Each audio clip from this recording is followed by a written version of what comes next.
अस्सलाम वालेकुम to all. उम्मीद है आप लोग सब खैरियत से होंगे। आज का जो हमारा इंपॉर्टेंट टॉपिक है वो एजुकेशनल असेसमेंट का एक बहुत ही इंपॉर्टेंट टॉपिक है, measurement, assessment and evaluation. So without wasting our time, let start our topic.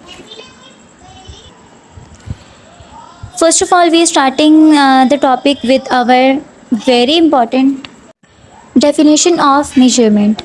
Measurement means determining the attributes or dimensions of an object's skills or knowledge. Education measurement is the process of assigning numbers to individuals or their characteristics according to their specific rules.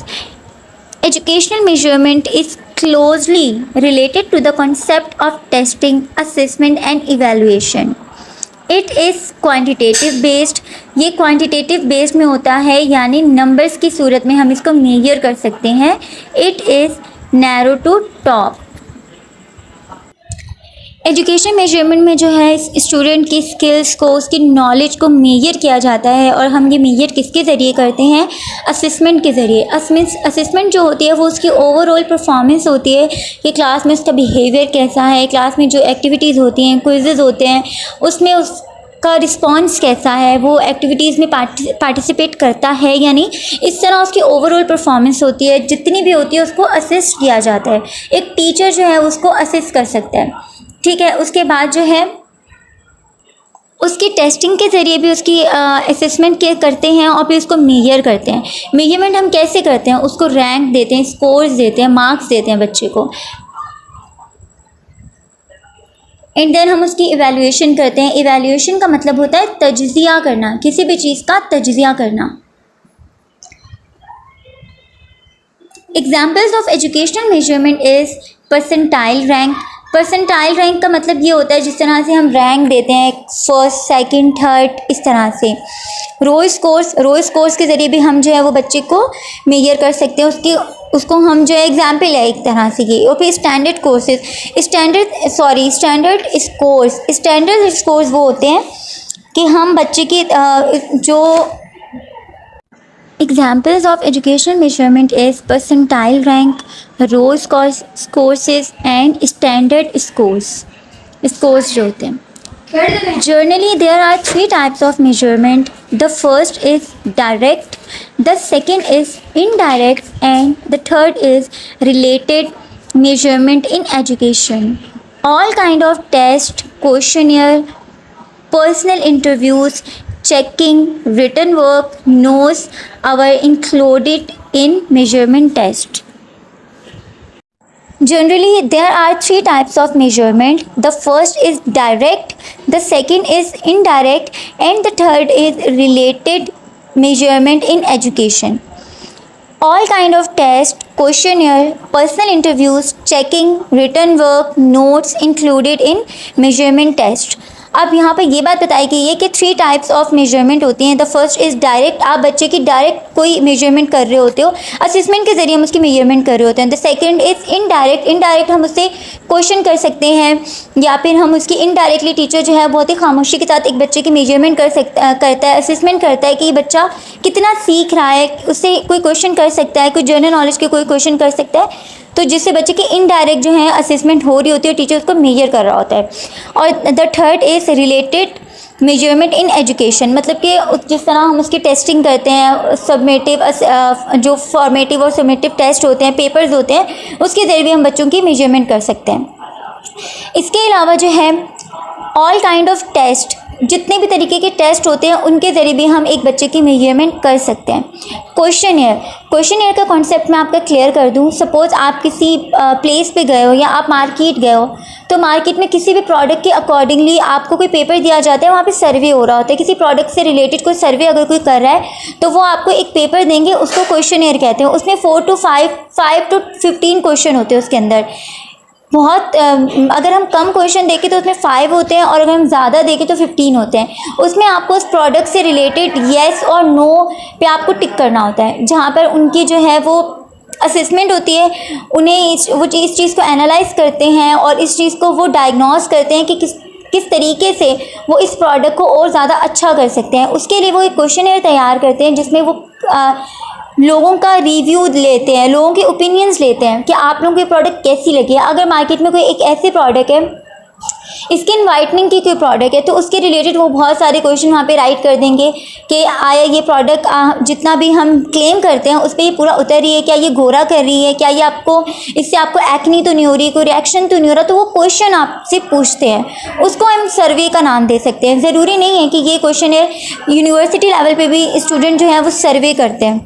उनको ये एक activity होती है, I think ये 7th semester में या 6th semester में होती है, उनको एक एक्टिविटी दी जाती है, अपनी यूनिवर्सिटी के ऊपर वो सर्वे कर सकते हैं, एक क्वेश्चन तैयार कर सकते हैं। उसके लिए वो एक क्वेश्चन कंप्लीट तैयार करते हैं, क्वेश्चन तैयार करते हैं और फिर उसको सर्वे करते हैं। बहुत सारे स्टूडेंट से वो डाटा इकट्ठा करते हैं। लाइक अगर उन्होंने 10 स्टूडेंट का डाटा लिया है, 10 स्टूडेंट ने उन पेपर्स पे टिक क्रॉस किया, तो उनके पास एक डाटा इकट्ठा हो जाएगा और वो उससे जो है वो ये बताएंगे कि पॉपुलेशन में लोग ये सोचते हैं। अगर 90% लोग ये सोचते हैं तो आया वो चीज़ सही है। अगर किसी प्रोडक्ट के ऊपर भी 90% लोगों का ये ओपिनियन है, उन्होंने टिक किया हुआ है, सही किया हुआ है कि आपकी प्रोडक्ट अच्छी है, तो इट्स मीन आपकी प्रोडक्ट अच्छी है। और अगर 90% में 80% लोगों ने ये बात बोली है कि आपकी प्रोडक्ट अच्छी नहीं है, इट्स मीन आपकी प्रोडक्ट अच्छी नहीं है। सेकंड पे आ जाता है पर्सनल इंटरव्यू। जैसे हम इंटरव्यू देने जाते हैं तो हमारे पास, आपने देखा होगा बहुत से स्टूडेंट्स ने अपनी ग्रेजुएशन के बाद इंटरव्यू दिए होंगे, तो उन्होंने देखा होगा कि बहुत से लोग एक साथ बैठे हुए होते हैं और आपका इंटरव्यू ले रहे होते हैं। एक आपसे क्वेश्चन करता है, बाकी कुछ लोग आपकी बॉडी लैंग्वेज को ऑब्जर्व करते हैं, आप किस तरह से बात कर रहे हैं, आपका the way you talk, the way you reply, तो हर चीज़ को ऑब्जर्व कर रहे होते हैं। तो वो इस तरह से आपकी मेजरमेंट होती है, असेसमेंट होती है, देन आप इस चीज़ को मेजर करते हैं। उसके बाद चेकिंग, रिटन वर्क, जितने भी नोट्स होते हैं included in measurement. I hope आप लोगों का ये कॉन्सेप्ट क्लियर हो चुका होगा। अब हम अपनी असेसमेंट की साइड पे आ जाते हैं। Assessment is the ongoing process of gathering evidence of what each student actually knows, understand and can do. It is the process of defining, selecting, designing, collecting, analyzing and using information to increase students' learning and development.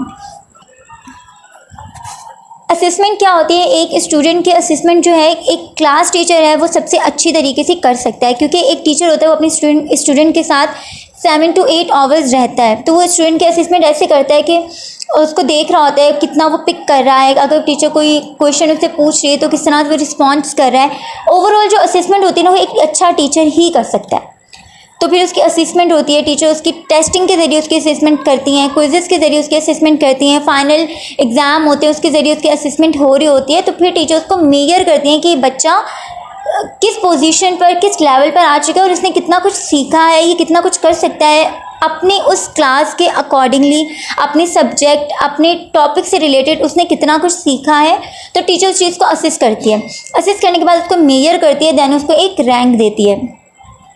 आपने देखा होगा class में randomly quizzes होते हैं, तो teacher बच्चों की assessment करती है कि बच्चों ने प्रीवियस लेक्चर को कितना अच्छे तरीके से उन्होंने लर्न किया है, कितना कुछ उन्होंने सीखा है, कितनी उनकी असेसमेंट हुई है। और टीचर वो असेसमेंट कैसे करती है? क्विज़ के ज़रिए भी कर सकती है, फिर ग्रेड के ज़रिए भी कर सकती है। टीचर बच्चों को ग्रेड देती है कि आपका ग्रेड A+ है, आपका A है, B, C, D, इस तरह से बच्चों को रैंक देती है और उससे बच्चे जो है बहुत ज़्यादा मोटिवेट होते हैं। समेटिव असेसमेंट फाइनल एग्जाम्स होते हैं बच्चों के, फॉर्मेटिव असेसमेंट होते हैं, फाइनल एग्जाम्स होते हैं और मिड टर्म होते हैं, फाइनल टर्म होते हैं। These are examples of assessment.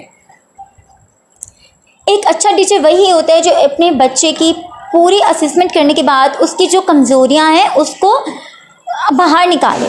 और उसका अगर कोई डर है, बहुत से स्टूडेंट ऐसे होते हैं वो बच्चों के सामने बात नहीं कर पाते, वो बच्चों के सामने बोल नहीं पाते।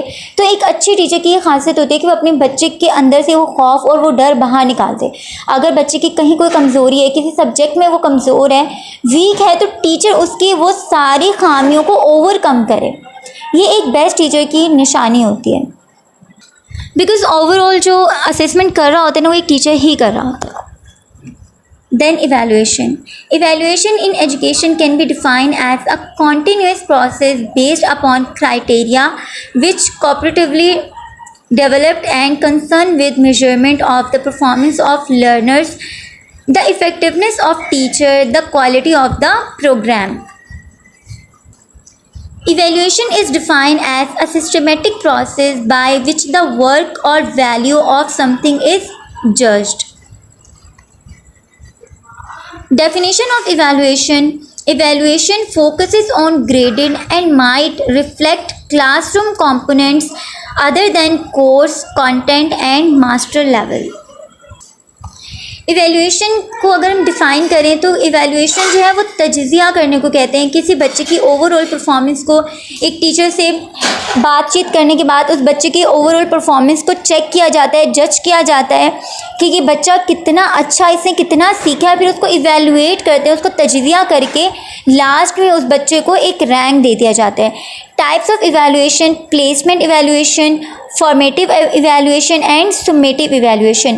प्लेसमेंट इवैल्यूएशन में होता है एक बच्चे की जो ओवरऑल इवैल्यूएशन हो रही होती है ना, असेसमेंट हो रही होती है, एक तो उसके घर से भी हो रही होती है, एक स्कूल के ज़रिए भी उसकी हो रही होती है।